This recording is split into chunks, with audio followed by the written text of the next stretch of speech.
So there's still one day to go before the God Emperor himself, Donald Trump, returns to the White House as our favourite president of all time, and he's making waves. And I'll tell you what, he does not like Keir Starmer, not one bit. Only weeks ago, after learning that Peter Mandelson, the so-called Prince of Darkness, was picked by Keir Starmer to be the UK's diplomat to the US, Trump's team called him an absolute moron. You see, Trump remembers he has a good memory for people who insulted him.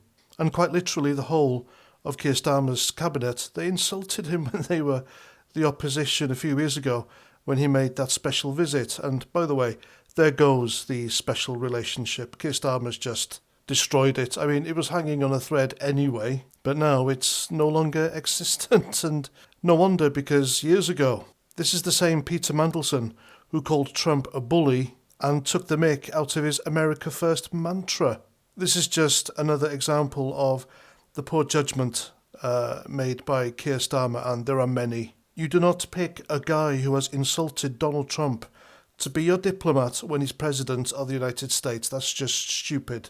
And to be honest with you, we don't need someone like Peter Mandelson to represent us on the world stage as a diplomat. We already have the laughingstock that is David Lammy, a guy who once called Trump every left-wing trope under the sun. And then when he and Keir Starmer were offered to have dinner with him in New York, and Donald Trump offered David Lammy some extra chicken, all of a sudden he's Mr. Nice Guy. He's all right now.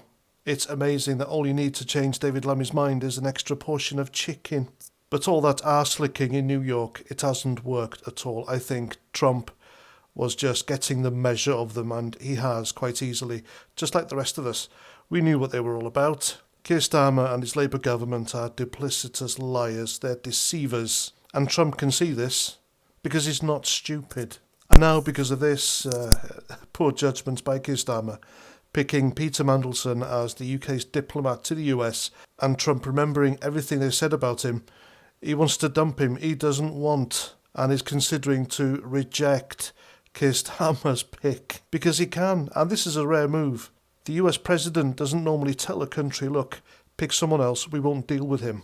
But he's done that to Keir Starmer, and this is a massive, major embarrassment for the United Kingdom. And it's also a problem because Peter Mandelson has links to China. And also, I'm sure Donald Trump's team noted that Peter Mandelson didn't attend the pre-inauguration party on Friday, hosted by Nigel Farage in Washington, even though he'd been invited.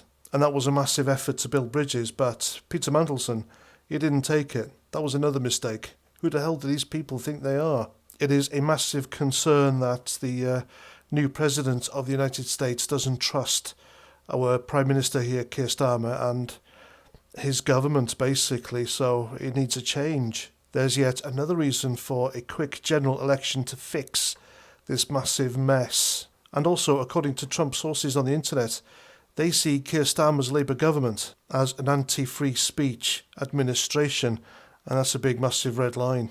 I think it's quite important, really, that we keep close ties with the Americans. We need a trade deal with them. And it's rare because Donald Trump is actually a huge fan of Britain and our royal family. Well, someone has to be, don't they? Which is in stark contrast to Joe Biden. He hated us. Along with Barack Obama. Remember that speech when we voted for Brexit?